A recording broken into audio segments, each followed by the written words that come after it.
अस्सलाम वालेकुम। तो कैसे हैं आप सभी लोग। उम्मीद है कि आप जहाँ कहीं भी हो खैरियत से होंगे और मेरी दुआ आपके साथ है हमेशा कि आप जितने भी लोग मुझे देख रहे हैं अल्लाह आपको सभी को सलामत रखे। और मुहर्रम का मुबारक महीना बस शुरू होने वाला है। 26 की जो रात है मतलब मगरिब के बाद मुहर्रम का नया साल हम लोग का शुरू हो जाएगा और अल्लाह के नज़दीक सबसे गुरमत वाला महीना है ये। मैं एक्चुअली बहुत टाइम बाद लॉन्ग वीडियो बना रही हूँ क्योंकि बहुत सारे मसले मसाइल हो गए थे। पहले तो जब मैंने लॉन्ग वीडियो डाला था तो मुझे यूट्यूब की तरफ से कॉपीराइट आ गया था जो मैं रिएक्शन वीडियो बनाती थी। उसके बाद फिर मेरा फ़ोन ख़राब हो गया। तीसरी चीज़ बहुत अच्छी चीज़ हुई है, अल्हम्दुलिल्लाह मेरा निकाह हो गया है। 7-8 मंथ हो गया। अल्लाह का बहुत बड़ा एहसान है। बस इसी सारे मसले मसाइल की वजह से मैं वीडियोस नहीं बना पा रही थी, लेकिन अब मैंने हस्बैंड से भी परमिशन ली कि मैं मतलब कर सकती हूँ क्या, क्योंकि उनको शादी के पहले पता था कि मैं यूट्यूब पे वीडियो वगैरह डालती हूँ, उनको बताया था।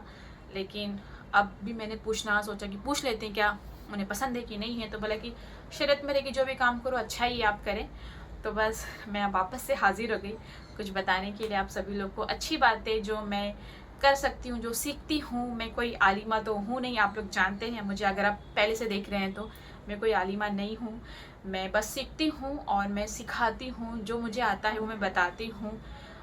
और जिससे मेरा भी ईमान में जो होता है ना ताजगी होती है, तो मैं बहुत ज़्यादा खुश होती हूँ इस चीज़ के लिए। और ये मेरा पसंदीदा काम है। जब मुझे वक्त मिलता है थोड़ा सा भी तो मैं इसमें शुरू हो जाती हूँ कि चलो कुछ तो अच्छी बात मैंने सीखी है तो मैं आप तक पहुँचाऊँ, तो शायद मेरे लिए भी सदका ज़रिया बने। तो बस उसी तरीके से मैं आज वापस से हाजिर हूँ। आई होप कि आपको मेरा ये वीडियो अच्छा लगे, और अगर फर्स्ट टाइम आप मुझे देख रहे हो तो प्लीज़ सब्सक्राइब ज़रूर करिएगा। ये वीडियो बनाने का सबसे बड़ा पर्पस मेरा यही है, उन लोगों के लिए जिनके ऊपर बहुत ज़्यादा कर्जा है।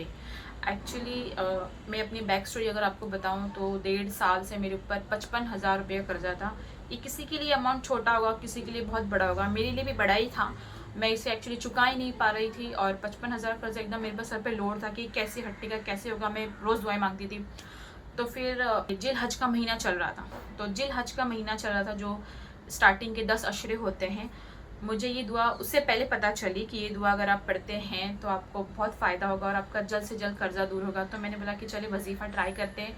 लेकिन अगर आप कोई भी वजीफ़ा ट्राई कर रहे हैं तो उसके लिए आपको 5 टाइम नमाज तो पढ़ना लाजमी ही है।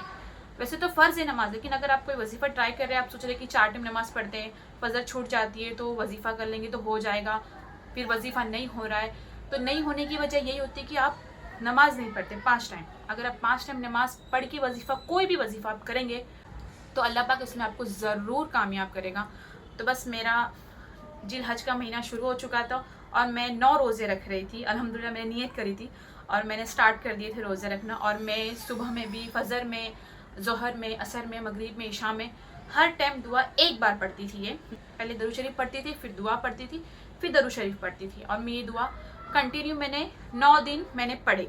ठीक है, 9 दिन मैंने ये कंटिन्यू किया और मैं साथ में रोज़ा भी थी। और इतना जिल हज का महीना कितना बरकत वाला महीना होता है, तो मैंने उसमें कंटिन्यू किया। और आप यकीन नहीं मानेंगे, जो 1.5 साल से मेरे ऊपर इतना वो लोड था, वो बोझ था, वो हट नहीं रहा था, ट्राई कर करके भी नहीं हट रहा था। तो सडनली मुझे ये मालूम हो गया कि मेरा ये कर्जा अब चुक सकता है, अब ये अदायगी हो सकती है, तो कोई मसला नहीं है। आप यकीन नहीं मानेंगे, जिल हज का 8 तारीख थी, कंप्लीट भी नहीं हुआ था, 9वां महीना भी नहीं हुआ, कंप्लीट भी नहीं हुआ था, 8 तारीख थी। और मुझे ये पता चल गया कि मैं ये कर्जा दे सकती हूँ और मेरे हाथ में 50,000 रुपये आ चुके थे और 5,000 बाकी थे, लेकिन 50,000 आ गए थे। उसके बाद फिर जिल हज का महीना कंप्लीट हो चुका था, बकरीद भी आ गई थी। फिर 13 तारीख को, उर्दू की 13 तारीख में बता रही हूँ आपको, जिसमें तकबीर असर तक पढ़ते हैं वो, फिर उसमें मुझे उस दिन भी मुझे 5,000 रुपये आ गया। मैं कंटिन्यू दुआ पढ़ी रही हूँ, हाँ, मुझे 5,000 उस दिन आ गए। फिर मैंने 17 तारीख को वो कर्जा मैंने दे दिया और मैंने दोनों का शुक्र नमाज पढ़ा। ओह माय गॉड, अल्लाह का बहुत बड़ा एहसान मेरे ऊपर कि ये हो गया। ये सच में अगर हम किसी को नियत, किसी चीज़ की हम नियत करते हैं और उसे एकदम शिद्दत से पढ़ते हैं, हमें करना है, पढ़ना है, और अल्लाह हमारा इसमें साथ देगा। और मैं नमाज़ पढ़ती थी, मैं तहज्जुद मैंने एक भी दिन मिस नहीं करी उस दिन। उस टाइम पे मैं तहज्जुद पढ़ती थी, कुरान पढ़ती थी, फिर नमाज फजर पढ़ती थी, उसके बाद मैं दुआ एक बार पढ़ती थी। आप चाहो तो 100 बार भी पढ़ सकते हो दिन भर में, या फिर आप हर नमाज के बाद एक बार पढ़ो। मैं तो एक ही बार पढ़ती थी, मैं आपको बताऊँ, या आप 7 बार भी पढ़ सकते हो। तो मैं एक बार हर नमाज के बाद पढ़ती थी, दरूद शरीफ पहले, फिर दुआ, फिर दरूद शरीफ, और फिर मैं दुआ मांगती थी अल्लाह पाक से, अल्लाह प्लीज़ इस कर्जे से मुझे मुक्ति दिला दे, मुझे छुट्टी दे दे प्लीज़। और मैं ऐसा नहीं कि मैं सिर्फ अपने कर्जे के लिए मांगती थी कि मेरे ऊपर ही कर्जा है, अल्लाह पाक मैं पहले ये दुआ करती थी अल्लाह पाक जितने भी लोग के ऊपर कर्जा है, जो ये बोझ को उठा नहीं पा रहे, तो उन सबको मुक्ति दिला दे और फिर मेरा भी नंबर लगा दे। तो अल्लाह ने मेरा नंबर लगा दिया और मैं आपको वो दुआ ज़रूर बताऊँगी।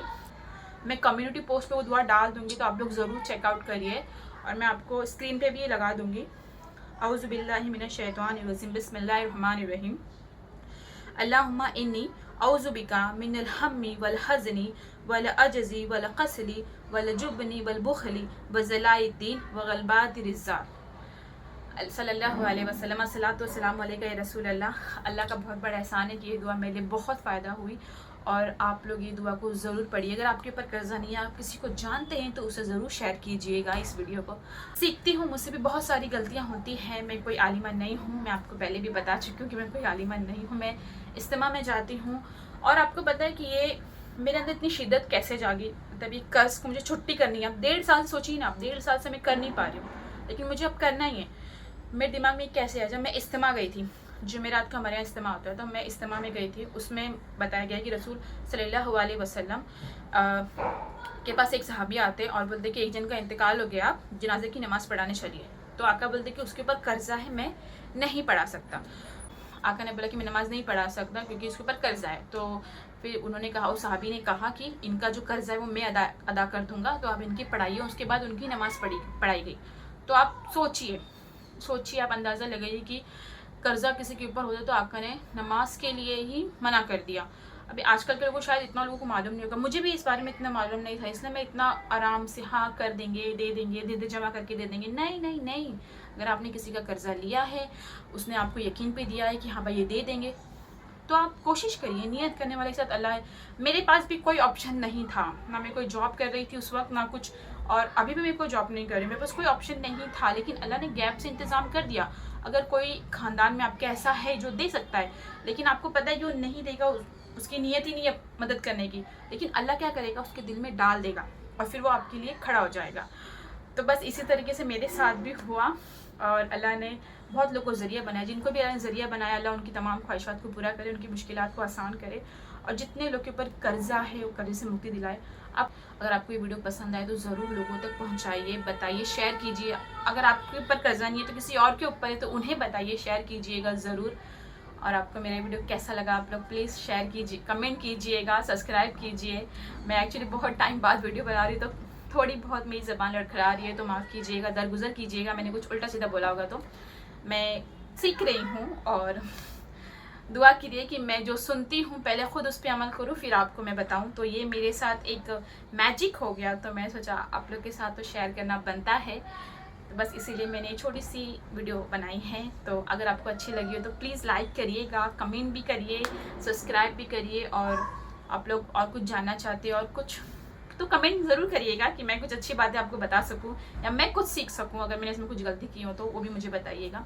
तो मुहर्रम का महीना शुरू होने वाला है, अभी जब मैं वीडियो अपलोड करूँगी तो शायद हो चुका होगा। तो आप लोग उसमें ज़्यादा से ज़्यादा नेकियां करिए, नमाज़ें पढ़े, इबादत करें। करबला का वाक़या हमें यही सिखाता है कि हमें नमाज़ नहीं छोड़नी चाहिए किसी भी हालत में। अहले बैत ने नमाज़ नहीं छोड़ी थी, कुर्बानी दे दी थी। तो आप लोग कोशिश करिए। ये वाक़या जब हम सुनते हैं तो हम गमगीन हो जाते हैं।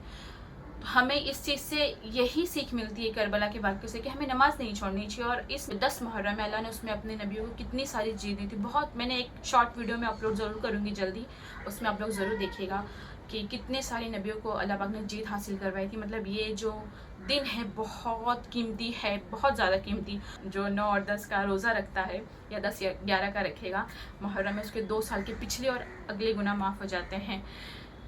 तो आप लोग कोशिश करें कि आप लोग रोज़ा ज़रूर रखें और दुआ की खूब इताअत करें, दुआ करें मेरे लिए, अपने लिए, अपनों के लिए और उम्मत के लिए और हमारे देश के लिए, हमारे हिंदुस्तान के लिए और ईरान के लिए जो हमारे इस वक्त खड़ा है हमारे साथ, और फ़लस्तीन के लिए, गाज़ा के लिए, हर मुसलमान भाई के, जहाँ भी जिस कोने में भी हमारे मुसलमान भाई हैं उनके लिए।